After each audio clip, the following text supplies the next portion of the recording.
Hello and welcome back to the TDP. Today is December the 11th and it's a Monday. We got 14 days until Christmas. I know everybody's excited. I am. My grandchildren are. My family is. We're enjoying this time of year. It is the greatest time of year because it's holiday season. So hope you're all enjoying it. I know I am. I know last week I mentioned that I would be talking about some politics, and I will. I think it's very, very important, especially with 2024 right around the corner, and it's a very important election year, and I think people should start thinking about it. Yeah, it's polarizing, right? The politics right now. Either you're way left or you're way right, or the people that you are supporting are way left or way right. And honestly, I think the truth of the matter is all of us are somewhere in the middle, and all of the big time politicians have to be either way on one side or way on the other to get attention. So I think that's part of the problem with kind of how the last few election cycles have gone is our candidates and our candidate pool and the people that we're looking to put into these leadership positions have taken stances that are either way on one side or way on the other, and there's just not a lot of talking about all of us little people in the middle. So I think we should take this time, and that's part of the reason why I started this podcast, is because I think that we deserve a voice and we deserve to have this communication. And it's not like I'm the first one to do it. There's plenty of stuff going on right now and lots of great people to listen to that I think I would agree with that are somewhere in the middle.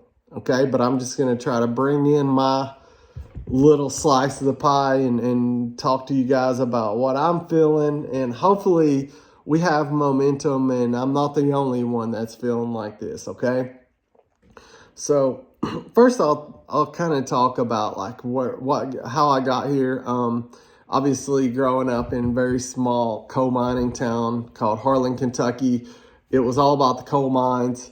All about workers' rights and all about the safe working environment. And a lot of times, especially back in the 50s, 60s, 70s, 80s, even maybe in the 90s. I think it started turning in the 90s, but all the way up from then till now, I mean, it was Democrats that were helping coal miners get those worker rights and helping them achieve better, safer working conditions, helping them get paid, helping them get, fair wages and things like that. It was leaders like FDR and JFK that were really kind of like catalyst in that movement, and that really turned my grandparents and my mother, that my people into Democrats for a good reason. They worked in the coal mines. They dealt with it every day.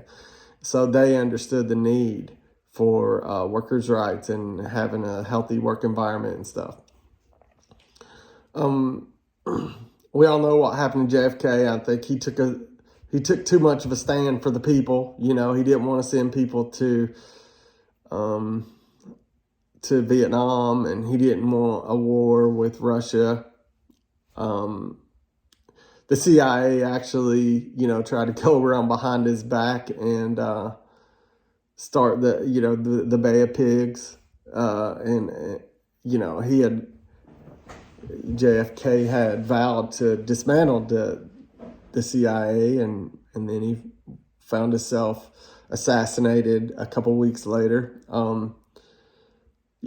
I think the same thing kind of happened with his brother, RFK, when he was speaking out against, which JFK did too, speaking out against the Vietnam War. And RFK, obviously, the story there. He got killed too.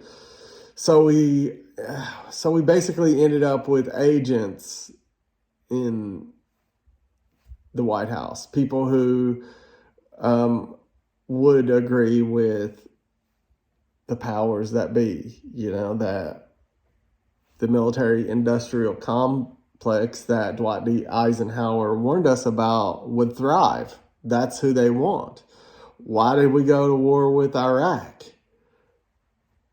No good reason except for somebody's going to make a bunch of money. It's not like the Iraqi people needed saving. And if they did, we sure didn't save them. I was there. You know, we put in a puppet government or whatever. I mean, yeah, I'm sure Saddam Hussein wasn't the most wonderful human alive. And I know he committed some, pretty bad atrocities against his own people. But at the same time, does that give us a right to come in and overthrow a sovereign country for a made-up reason? They did not have weapons of mass destruction there. They did not.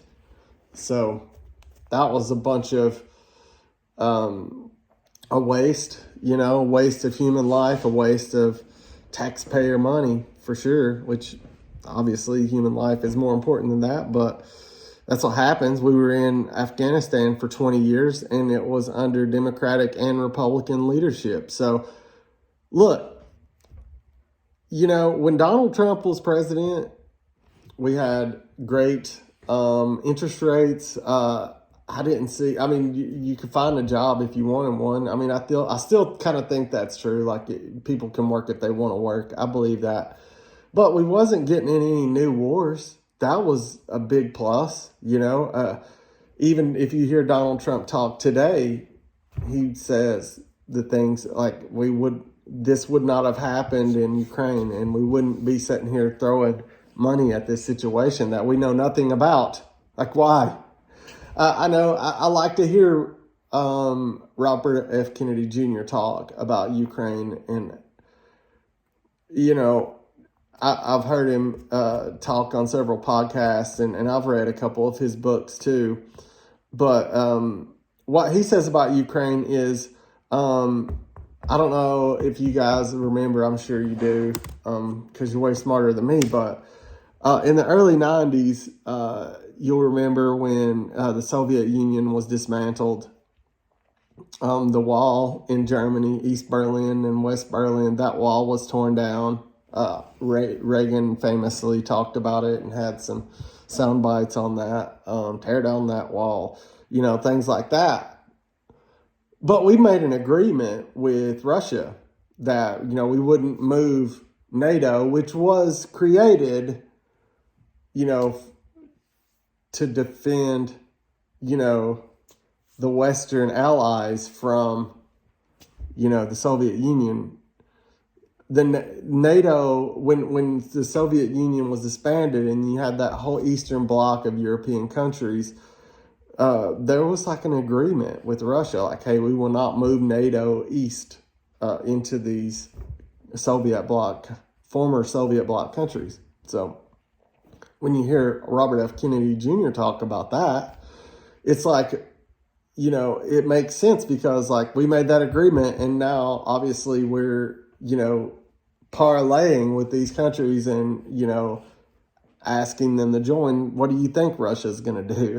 They're going to start moving and maybe some of you guys might look at this video and think, well, Tim is an idiot. He doesn't know anything what he's talking about. Well, I can tell you what I do know about, and that's leaving my kids to go to support my country and fight for my country and then trying to figure out why. Why am I here in Iraq? I had friends that would say that to me, but we, as active military members, we didn't, dare publicly talk about that, that you don't do that when you're in the military. You just do what you need to do. You're a part of it, right? So, we should have been able to avoid all these things. We should have been able to avoid Vietnam and Iraq, and now we got this thing going on in Ukraine. And then you got the thing going, and obviously the Middle East thing that's going on right now between Hamas and Jerusalem. So yeah, I think there's a lot that I think we need to be thinking about a lot in this upcoming election. And I know I've said things that, a few minutes ago that would point to, oh, Tim's a Trump guy, or oh, Tim's a Democrat, because I did mention that I grew up a Democrat, and I talk about the Kennedys. Well, I can tell you, and I'm going to talk more politics as we go on this week, but I'm going to tell you right now, if I had to vote tomorrow and Robert F. Kennedy Jr. was on the ballot, I would absolutely vote for him. And here's why. He is talking about unifying our country every day. Whenever I hear him talk on podcasts, whenever I hear him make public statements, whenever he is talking about unifying the people, and he makes sense. He talks about the environment like we used to talk about the environment. Clean up the streams, clean up the rivers, clean up industry and do this stuff. He doesn't talk like, oh, we just got to quit. We got to quit, tear down the pipeline and all this. No, there is environmental friendly ways to build a pipeline that would save a lot. It would help our economy thrive. So to hear someone talking sense and not afraid to say that these bad things have happened in our past, and to my family, to his family, and he's not afraid to stand out there and say it. I think it should tell you something when people discredit him as like someone that should not be running, or, doesn't deserve to be talked about, especially on mainstream media outlets. Why they're saying that is because they know he can't be bought by the same lobbyists and the same, these big same corporations that buy and pay for all these other, candidates that we've had. So if I had to do it tomorrow, it'll be Robert F. Kennedy Jr. I will try to develop. I know I kind of touched the surface on some of my thoughts today. I'll try to continue to expound on those as the week goes by. That's all I have for today. Thank you so much for listening. Have a great rest of your Monday. Deuces, y'all.